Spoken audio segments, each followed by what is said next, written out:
Bonjour à toutes les stars de la night. Aujourd'hui, on se retrouve pour un nouvel épisode de podcast. Aujourd'hui, j'ai la chance d'être accompagnée par 3 invités. Mathilde Allais, que vous avez déjà découvert dans ce podcast pour l'épisode L'Adoption, qui est réalisatrice du court-métrage Confidence, mais également du court-métrage 13 lettres, que vous retrouverez en description. Nous sommes également accompagnés par Jean-Baptiste Durand, réalisateur césarisé du film Chien de la casse. Et nous avons la chance aussi d'être accompagnés de Clara Maria Laredo. Ok, est-ce que vous êtes prêts à commencer ? Allez, let's go. Vous n'avez pas trop la pression d'être dans les stars de la night ? Non, ça va. Non. Ok, super. Jean-Baptiste est comme dans l'interview, comme tu peux le voir. Je vois. Alors, première question, je voulais savoir déjà, pour commencer, chacun dans votre parcours professionnel ou personnel, si vous étiez fiers de vous, de ce que vous avez réalisé ou pas, monté, enfin, comment vous le sentez, est-ce que vous êtes fiers ? Pourquoi c'est moi qui commence ? Est-ce que je suis fière ? Oui, non, peut-être. Telle est la question. Tu ne t'es pas dit encore, je suis fière de moi, j'ai accompli ça ? Non, je pense que je serai fière de moi quand je réaliserai un film qui me rendra fière. Oui, à ce moment-là, je serai fière de moi. Pour l'instant, en tant que comédienne, oui, il y a des endroits où je suis fière, d'autres où j'ai fait des projets pour lesquels je suis moins fière. Mais c'est pas linéaire en tout cas. Mais peut-être que oui, si je trouve le moyen de faire un film qui raconte ce que j'ai vraiment envie de raconter et qui me semble juste de A jusqu'à Z, ce qui me semble absolument impossible, ce jour-là, je serai fière de moi. Donc je serai jamais fière de moi, grossièrement. Oh non. Très bien. Moi, je dirais que je suis rarement fière de moi parce que je suis très exigeante envers moi-même. Mais c'est vrai que souvent, quand j'ai le retour de certaines personnes qui me sont chères et qui me ramènent à mon âge et ce que j'ai fait, je me dis, ok, j'ai peut-être accompli quelque chose, mais pour moi, c'est dès que j'atteins un stade, je veux toujours aller plus, en fait. Et donc, je pense que j'ai des fragments de bonheur en me disant, là, je suis fière de ce que j'ai accompli, mais très vite, ça suit d'une pensée en me disant que je veux aller encore plus loin. Donc ça dépend des moments.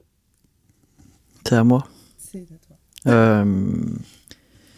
Moi, je crois pas que ça ait un lien avec un quelconque accomplissement, mais tant que je sais, en me regardant dans la glace, que j'ai fait le mieux que je pouvais, que je suis aligné avec mes valeurs, je suis fier de moi. Mais même si si j'accomplissais quelque chose de très grand professionnellement, mais que j'étais pas aligné ou que je serais pas forcément fier de moi. Donc c'est vraiment entre moi et moi. Et ouais, si je suis digne de la confiance qu'on me fait, que j'ai travaillé, que je sais que j'ai donné le maximum, même si c'est complètement raté, je serai fier de moi. Ok, bon, définition très différente, mais c'est très bien. Alors, j'aimerais savoir déjà comment vous êtes connus et comment vous avez été amenés à travailler ensemble sur ce court-métrage.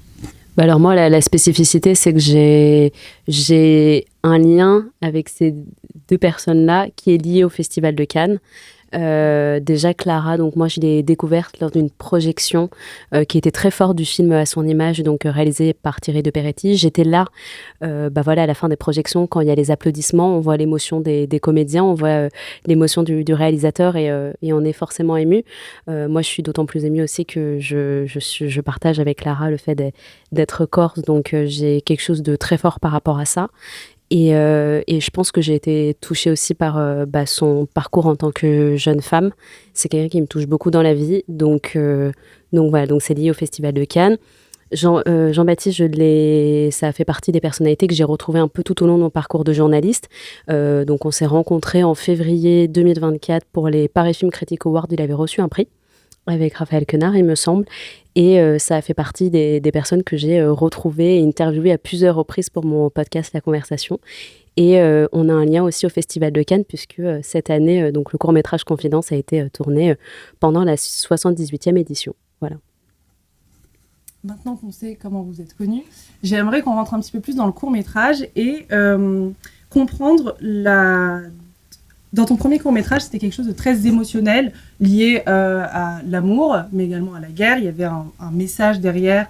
C'était, on n'était plus sur quelque chose de dramatique. Et aujourd'hui, on est sur quelque chose de complètement second degré, humoristique. Donc, je voulais savoir comment t'es venue l'idée et pourquoi ce changement de direction. En fait, je pense que quand on fait des films, moi j'aime l'idée d'avoir à chaque film un style complètement différent, se réinventer à chaque fois. Effectivement, 13 lettres auxquelles tu fais écho, c'était un 2 minutes 20. Donc déjà, il fallait que l'histoire soit beaucoup plus concise. Effectivement, ça faisait écho à la guerre en Ukraine, et un geste d'amour qui était très fort, puisqu'au moment où je l'ai tourné, c'était la guerre en Ukraine.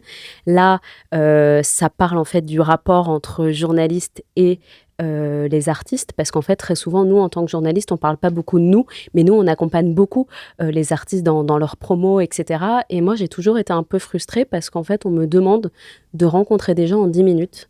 Et je me suis dit, mais en fait, j'ai des rencontres inachevées parce que je peux pas aller au bout avec eux, en fait. Et donc, j'ai voulu, dans ce court-métrage, vraiment pousser le curseur en embrassant, en fait, le portrait d'une journaliste sans question profonde parce que, quelque part, on nous réduit un peu à ça. Les personnalités publiques, elles aiment pas forcément les journalistes. Et c'est très intéressant d'explorer ça. Et j'ai vraiment voulu utiliser l'humour parce que je trouve que c'est un bon moyen de dédramatiser quelque chose de beaucoup plus profond. Alors maintenant, je vais m'adresser à vous. Dans le travail de Mathilde, est-ce que ça vous a surpris qu'après cette direction pour ce film, par rapport au premier, est-ce que sa façon de diriger, enfin, vous n'étiez pas là sur le premier, mais en tout cas, est-ce que ça vous a surpris de voir ce changement de direction de sa part ? Je crois que j'ai pas vu le premier. Eh c'est pas grave.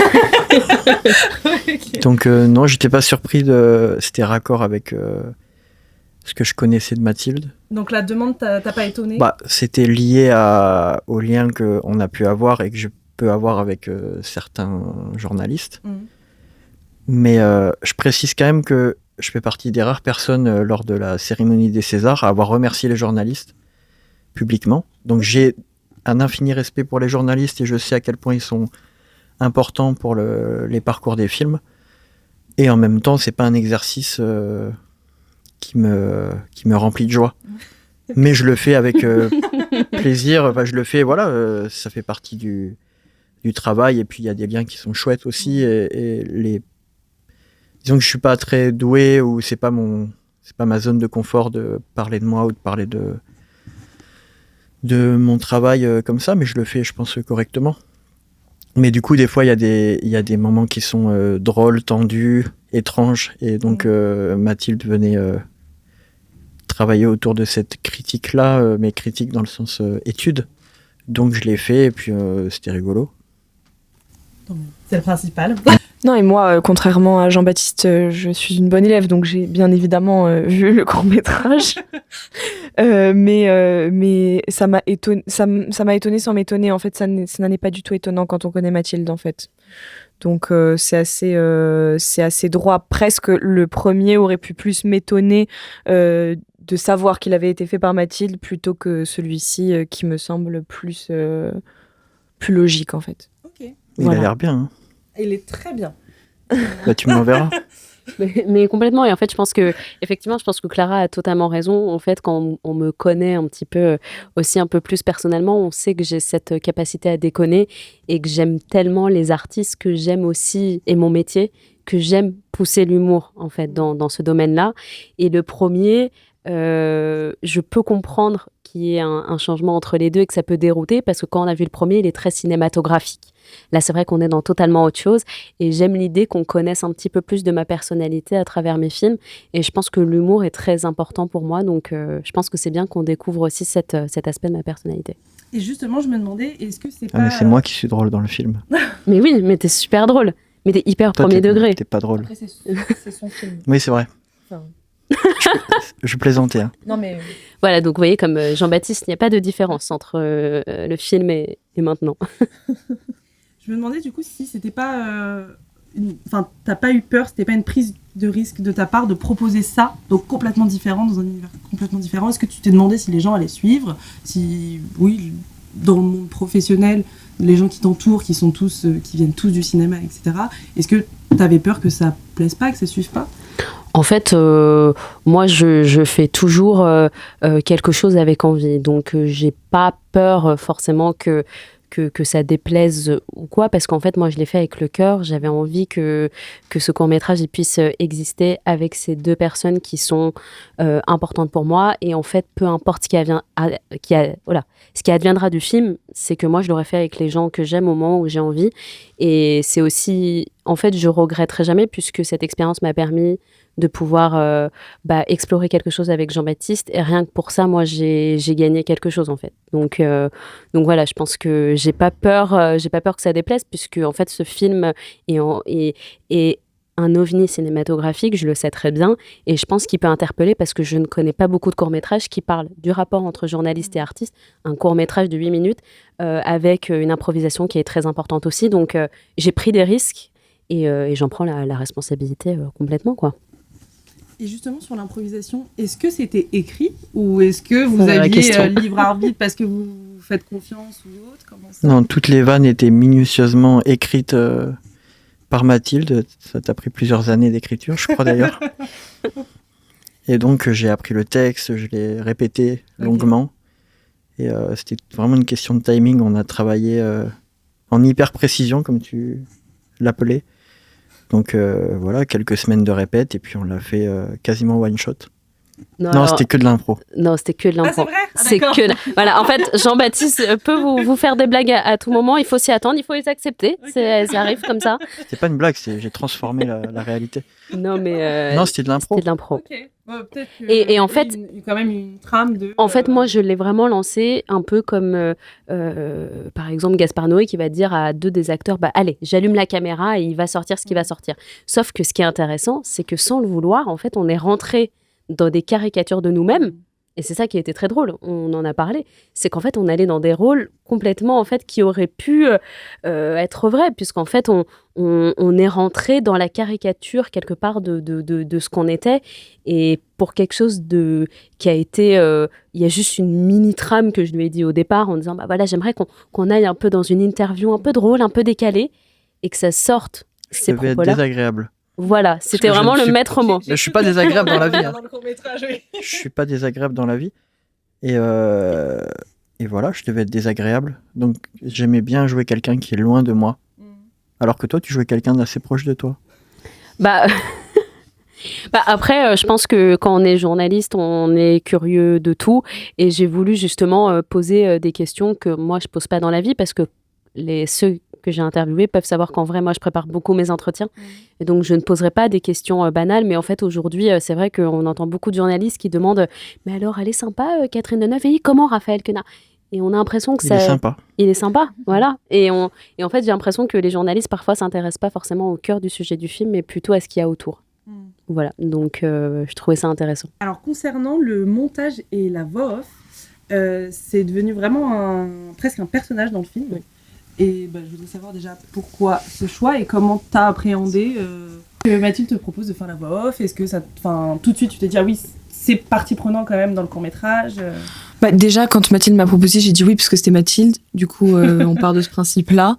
Et ensuite, non, sur le moment, j'avais pas vraiment... j'avais pas idée d'à quel endroit se situait vraiment la voix off. C'est dans la presse et lorsque j'ai visionné pour la première fois le film que j'ai pu en comprendre un peu plus le sens et l'objectif et la portée aussi. Donc qui est un peu celle qui regarde, qui contrebalance, qui est une contre-voix, qui est un peu la correction, je dirais le correctif du métier un peu de journaliste de Mathilde qui sort complètement de ces cases pré-imposées, je dirais. Alors, maintenant qu'on a un peu plus appris sur vos personnages, sur vous, etc., on va passer à une petite activité. Yeah, c'est une petite activité. Qu'est-ce que t'en penses? Ça va être super sympa. On verra. Alors, j'ai pris la liberté de nous faire une petite affiche. J'adore. Et en fait... Mais j'adore. Mais merci. Mais je pourrais repartir avec? Mais bien sûr. Mais non, c'est vrai? Bah oui, bien sûr. C'est fait. Ouais, vous voyez, quand ce genre de personne travaille autant ces sujets, voilà, je me dis qu'il mérite d'avoir le statut de journaliste parce que vraiment, waouh! Bah, merci. Quand tu m'as interviewé, tu m'as pas fait. Ben ouais, mais tu vois, même moi, j'avais pas prévu ça, donc vraiment, les stars de la night, bravo, quoi. Non, vraiment, vraiment. Wow. Et en fait, je suis partie du principe que dans la société actuelle, on met des étiquettes à tout. Donc, que ce soit une personne, un film, une situation, enfin, on met tout dans une case. Donc, je me suis dit qu'on allait étiqueter ton film. Donc, alors, nous avons ici le cadre et ici, nous avons des petites étiquettes. Alors, Mais je trouve ça génial ce que t'as fait, Lou. bah, merci beaucoup. Oh, bravo, hein. Alors, je vais vous demander à chacun de choisir 3 étiquettes et de m'expliquer pourquoi, selon vous, ça fait écho au film et ben pourquoi en fait ce choix. Et après, je vous laisserai les coller sur la fiche directement. Hop. Alors, vas-y. Alors, ok, donc le premier mot c'est chaos. Déjà parce que je trouve qu'il s'agit d'un échange assez chaotique entre un réalisateur et une journaliste.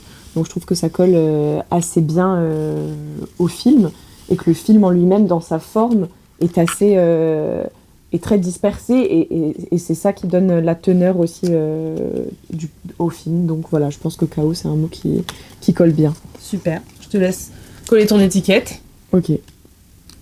Hop. Tac. Génial. À toi, Mathilde. Mon premier mot, c'est le mot succès. Et je pense qu'on est... En fait, ce film, il dénonce le fait qu'on est tous en quête d'un succès, mais pas forcément... on n'est pas forcément prêt à savoir comment on va y arriver. Et donc, on est tous en quête de ce succès, mais pas forcément du bonheur pour y arriver. Donc, le succès, c'est quand même un peu ce qui intéresse le plus les gens qui se demandent pas forcément comment on y arrive. Et je trouve que c'est le centre du film, le succès. Comment il a réussi à son niveau à arriver à un tel succès. C'est la question que je lui pose dans le film, d'ailleurs. Donc, Sans le vouloir. Sans le vouloir, en plus, c'est ça qui est fou. Donc, Bon, je sais pas. je sais pas. Voilà, donc... Ah, on n'a pas le secret, du coup. voilà. Je peux le mettre. À ton tour. Malaise. Même quand il le dit. Non,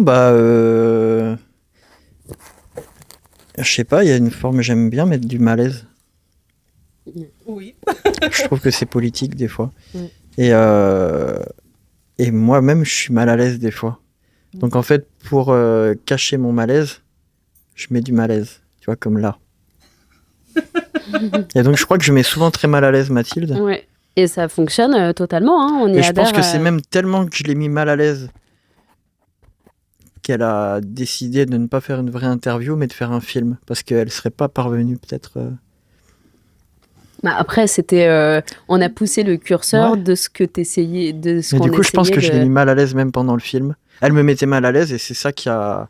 Mais on jouait avec ça. Hein. Oui, Ouais. on a joué avec le malaise en fait. Oui, Parce qu'on se met mal à l'aise l'un et l'autre, et on met mal à l'aise le spectateur aussi. Mais donc, je pense que ça doit être dur d'être journaliste et de faire une interview à quelqu'un qui... Ouais, qui est Ouais. pas... qui est comme moi, quoi. Ouais, mais je pense que t'aimes bien aussi ce Ouais. rapport-là. C'est un jeu. C'est un jeu avec Oui. les journalistes en fait. Voilà. Donc c'est...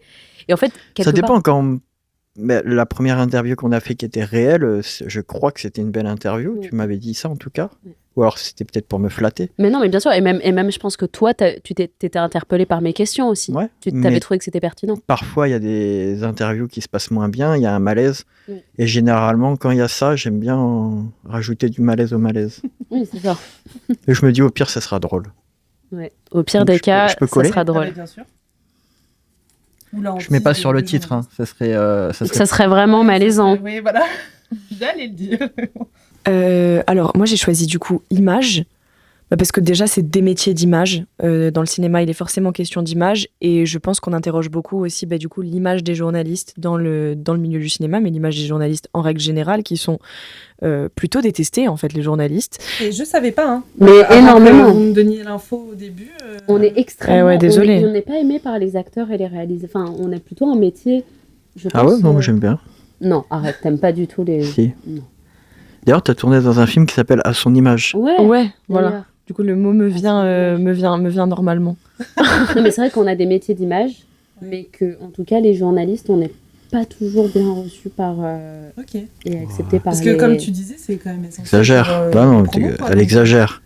Bah, ça dépend. Hein. Enfin, on sent que c'est un peu une corvée, des fois, les journalistes. À Cannes, tu vois, par exemple, il y en a plein. Vous nous voyez 5 minutes et c'est fini. Tu Mais vois. après, c'est parce qu'aussi à Cannes, t'enchaînes, tu te fais manger le crâne, quoi.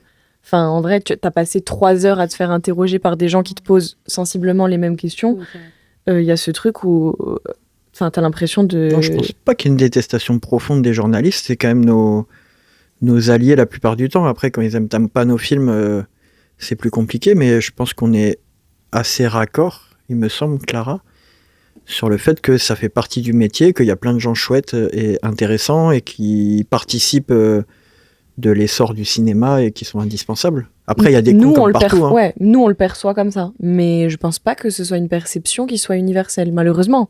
Mais évidemment que ça a un impact dans la vie d'un film. On est quand même beaucoup à aimer les journalistes. Bah là, dans cette pièce, oui, c'est sûr que sur cette étude de marché-là, oui, je ne peux que te donner raison, oui. Mais le malaise, en fait. Je sais pas pourquoi, en fait. Donc, image. Donc moi, je dirais l'audace, parce que je trouve qu'il s'agit que dans la vie et dans notre métier, il faut toujours faire preuve d'audace et de... Il n'y a pas le mot détermination, mais j'aurais bien rajouté. Parce que je pense que c'est 2 maîtres mots, moi, qui me guident à la fois dans ma vie de journaliste et dans ma vie de réalisatrice aussi. Je crois que ce film est un grand coup d'audace que j'ai tenté et que de toute façon, sans audace, on ne peut pas y arriver. Moi, c'est vraiment mon point de vue. Je pense qu'il faut faire preuve d'audace et d'aplomb parce que sinon, on peut se laisser manger très rapidement. Mais que si on est audacieux et qu'on est respectueux, on peut vraiment y arriver. Voilà. Donc, et tu as en prévision de réaliser un nouveau court-métrage ? Oui, absolument. Okay. Absolument. En fait, absolument. Donc, le 3e, justement, ça parlerait finalement de l'adoption.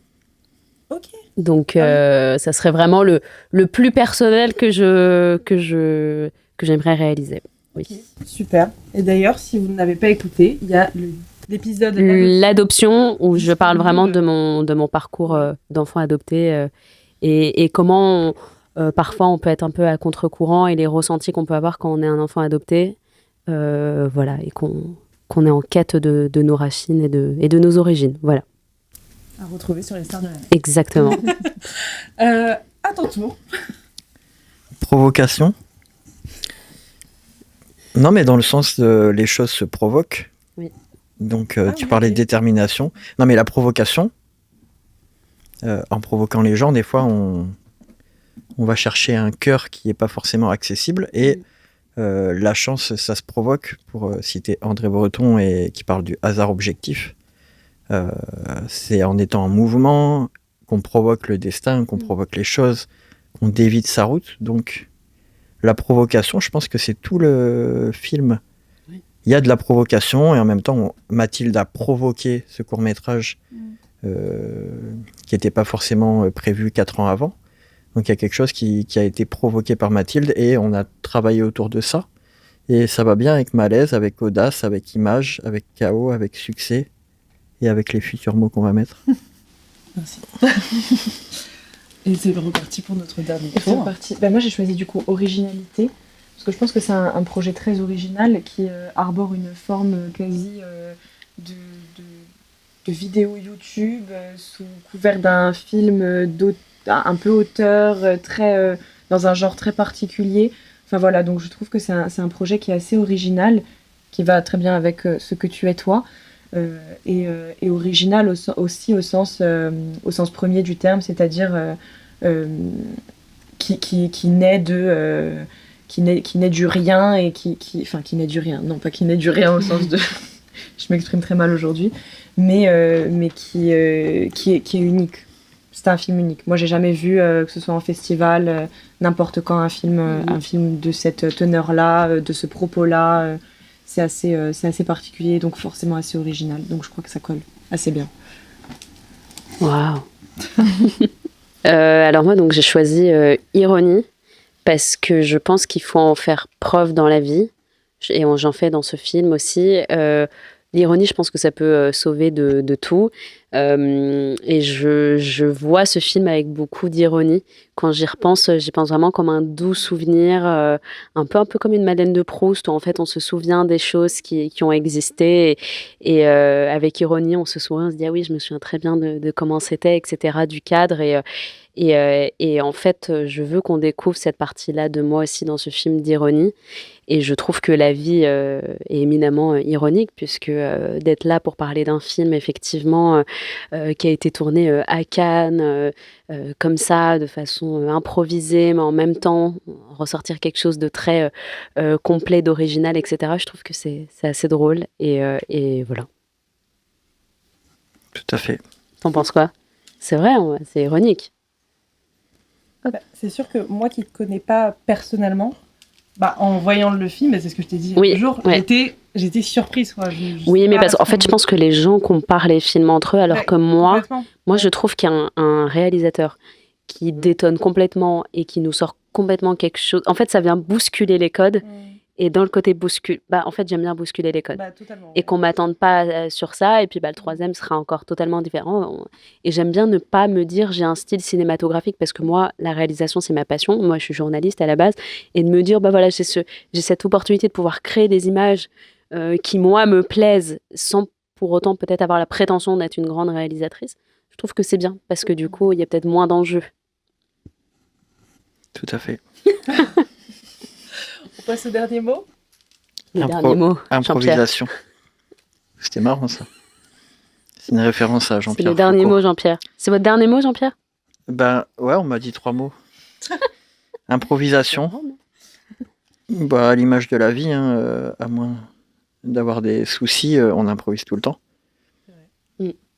Donc c'est à l'image du film, c'était tout à fait improvisé jusqu'au film lui-même et après c'est structuré au montage. Et c'est inspiré aussi de faits réels. Par exemple, je pense qu'on peut le dire, le nom du film de Jean-Baptiste qu'on cite, L'homme qui avait peur des femmes, c'est totalement vrai.